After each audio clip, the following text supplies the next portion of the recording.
நிச்சயமாக அதிமுகவினுடைய ஒருங்கிணைப்பாளரால் தேர்ந்தெடுக்கப்பட்ட அண்ணன் ஓபிஎஸ் அவர்கள் தான் இந்த இயக்கத்தினுடைய ஒருங்கிணைப்பாளர் என்ற தீர்ப்பு, எடப்பாடி பொதுச் செயலாளர் இல்லை என்ற தீர்ப்பு விரைவில் வரும். அதுதான் தர்மத்தின் வாழ்வுதன்னை சூதுகவும் மீண்டும் தர்மம் வெல்லும் என்பார்கள். அந்த தர்மம் இன்றைக்கு நமக்கு அறிகுறி காட்டியிருக்கிறது. ஏனென்றால் புரட்சி தலைவர் புரட்சி தலைவி கண்ட இயக்கம் புரட்சி தலைவர் காலத்தில் 17 லட்சமாக இருந்தது. புரட்சி தலைவி காலத்தில் 1.5 கோடியாக ஆனது. எடப்பாடி 2 கோடி என்று சொன்னார். ஆனால் வாங்கிய வாக்கு 88 லட்சம். எங்கே போனது 1,20,00,000 வாக்குகள்? இப்படி பொய்யே சொல்லி 2021 தேர்தலில் அண்ணன் சொன்னார், எடப்பாடியிடம் போய் பேசுங்கள், அம்மா மக்கள் முன்னேற்ற கழகத்திற்கு ஒரு 15-20 சீட்டு கொடுக்கலாம், தேமுதிகவுக்கு கொடுக்கலாம், அப்படி கொடுத்து நாம் கூட்டணி அமைத்தால் ஆட்சி பிடித்து விடலாம் என்று போய் சொல்லி பேசிவிட்டு வாருங்கள் என்று சொன்னார். நானும் அண்ணன் ரத்த விஸ்வநாதனும் எடப்பாடியிடம் சென்று பேசினோம். ஒரு சீட்டை எடுத்தாரு.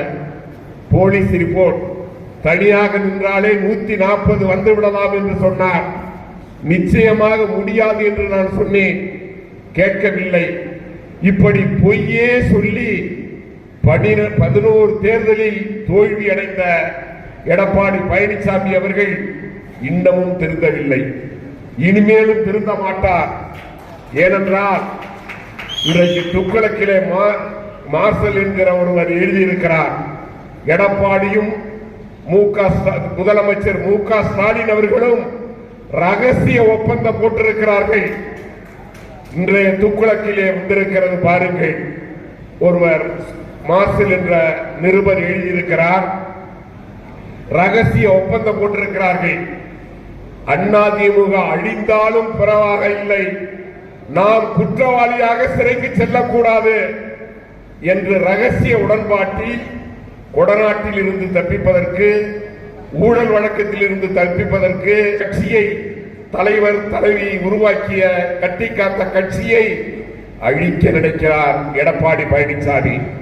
அது நிச்சயமாக நடக்காது. நிச்சயமாக தவறு செய்தவன் தண்டனை அடைந்தாக வேண்டும்.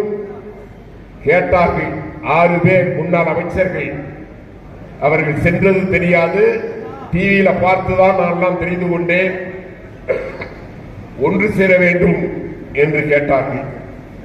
நீ ஒரு நல்ல மனிதனாக உண்மையான அதிமுக காரனாக இருந்தால் 2 கரம் கூப்பி வரவேற்கிறேன், அழைத்து வாருங்கள் என்று நீ சொல்லியிருந்தால் நீ உண்மையான எம்ஜிஆரின் தொண்டன், புரட்சி தலைவின் தொண்டன், இந்த இயக்கத்தின் தொண்டன்.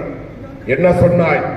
சேர்த்துக் கொள்ளவே முடியாது, அவர் பிளாப்பழத்தை தூக்கி சென்று விட்டார், அவர் தனி கட்சி ஆரம்பித்து விட்டார், அவரை பொதுக்குழுவே கட்சியை விட்டு நீக்கிவிட்டது என்று சொன்னாயே. ஒன்னால் ஏதாவது ஒரு தேர்தலில் வெற்றி பெற முடியுமா?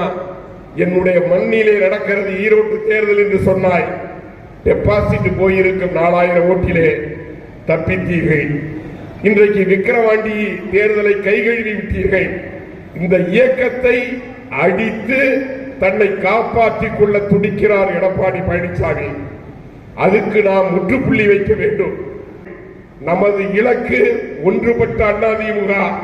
2026 புரட்சி தலைவர் ஆட்சி, புரட்சி தலைவி ஆட்சி அமையும். எந்த சதிகாரனும் தடுத்து நிறுத்த முடியாது.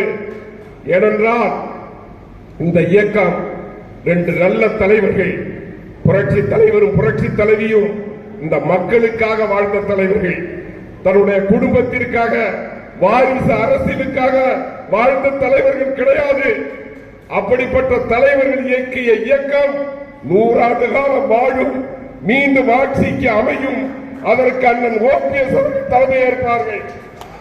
அந்த காலம் இது சீக்கிரத்தில் இருக்கிறது. அது இலக்கு கட்சி புரட்சி தலைவர் என்னப்படி தொண்டர்களால் தான் தலைவர் தேர்ந்தெடுக்கப்பட வேண்டும். அந்த இலக்கை நாம் கூடிய சீக்கிரத்தில் அடைவோம். ஒற்றுமையாக இருந்து இருப்பவர்கள் உறுதியாக இருந்து நம்மோடு இன்றைக்கு எல்லோரும் இணைய வேண்டும் என்று 99% சர்வ கட்சியைச் சேர்ந்தவர்கள், காங்கிரஸை சேர்ந்தவர்கள், திராவிட முன்னேற்ற கழகத்தைச் சேர்ந்தவர்கள், கம்யூனிஸ்ட் கட்சியைச் சேர்ந்தவர்கள் அனைவரும் பார்த்தால் கேட்கிற கேள்வி ஒன்றாக இணைந்து விடுங்கள், ஒன்றாக இணைந்து விடுங்கள் என்பதுதான். அண்ணாதிமுக எடப்பாடி கிட்ட இருக்கிறவன் 99 பேர் இணையணும்னு விரும்புறான், எடப்பாடியை தவிர. எடப்பாடியுடைய கை கூலிகள் ஒரு 5-6 பேரை தவிர. இப்படி எல்லோரும் விரும்புகிற ஒன்றுபட்ட அதிமுகவுக்கு அண்ணன் ஓபிஎஸ் அவர்கள் தலைமை ஏற்பார்கள். நிச்சயமாக அந்த நிலைமை ஏற்படும் என்று கூறி தந்த வாய்ப்புக்கு நன்றி சொல்லி விடைபெறுகிறேன். நன்றி, வணக்கம்.